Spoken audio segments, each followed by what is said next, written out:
Assalamualaikum warahmatullahi wabarakatuh. Halo teman-teman semua, perkenalkan nama saya Reva Zulpiana dari UHAMKA. Pernah gak sih kalian ngerasa capek banget? Masalah datang bertubi-tubi sampai kalian ngerasa stres, cemas, susah tidur, overthinking, hidup berasa gak tenang gitu. Nah, bisa jadi itu karena kesehatan mental kalian terganggu loh.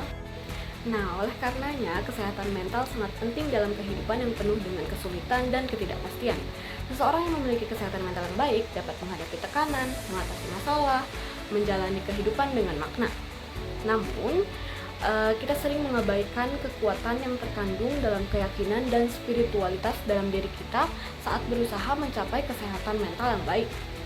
Keyakinan dalam Islam bukan hanya komponen spiritual, tetapi juga dasar yang kuat untuk menjaga kesejahteraan, pikiran, dan jiwa.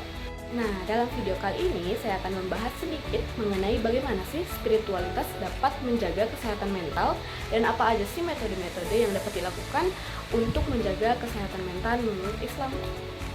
Nah, sebelum itu saya akan menjelaskan sedikit mengenai kesehatan mental.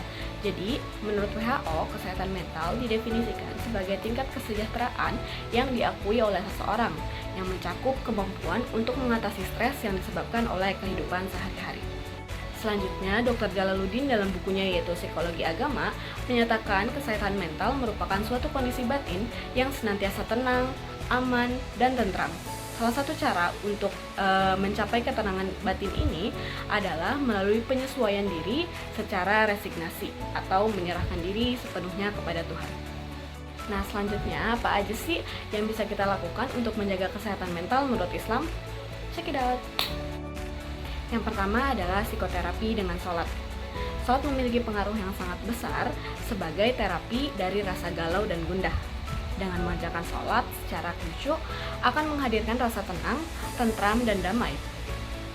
Allah memerintahkan hambanya untuk meminta pertolongan dengan sabar dan sholat.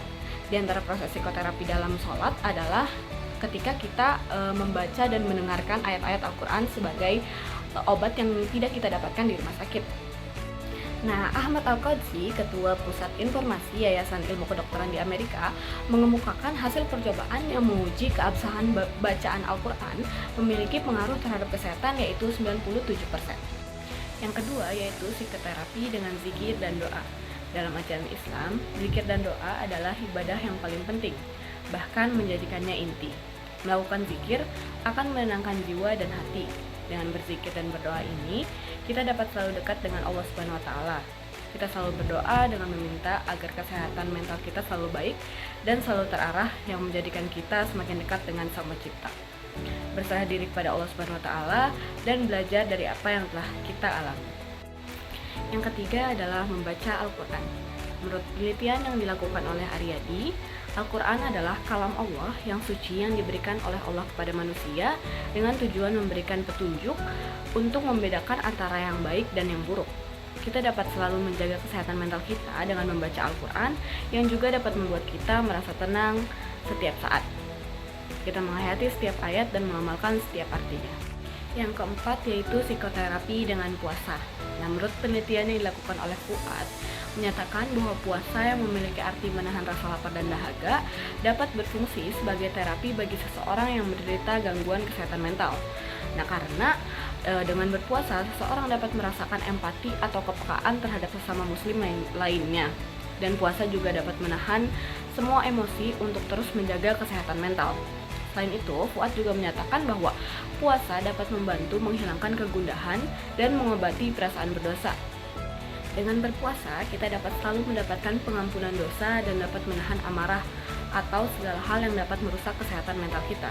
Puasa juga mengajarkan kita untuk mengontrol emosi. Nah, yang terakhir adalah melaksanakan ibadah haji. Melatih kesabaran, membiasakan jiwa untuk berjuang, dan mengendalikan syahwat dan hawa nafsu adalah semua potensi yang diberikan oleh ibadah haji. Semua orang memiliki kedudukan yang sama dalam ibadah haji, sehingga ibadah haji menjadi terapi untuk menghilangkan keangkuhan. Suasana ibadah haji juga penuh dengan nilai spiritualitas karena permohonan ampunan dan suasana yang bergemuruh. Nah, itu dia metode-metode yang dapat dilakukan untuk menjaga kesehatan mental menurut Islam. Semoga dapat diimplementasikan dalam kehidupan teman-teman semua. Mohon maaf apabila ada kesalahan, dan jangan lupa untuk like, komen, dan share ke teman-teman terdekat kalian. Saya Reva Zulpiana, pamit undur diri. Wassalamualaikum warahmatullahi wabarakatuh.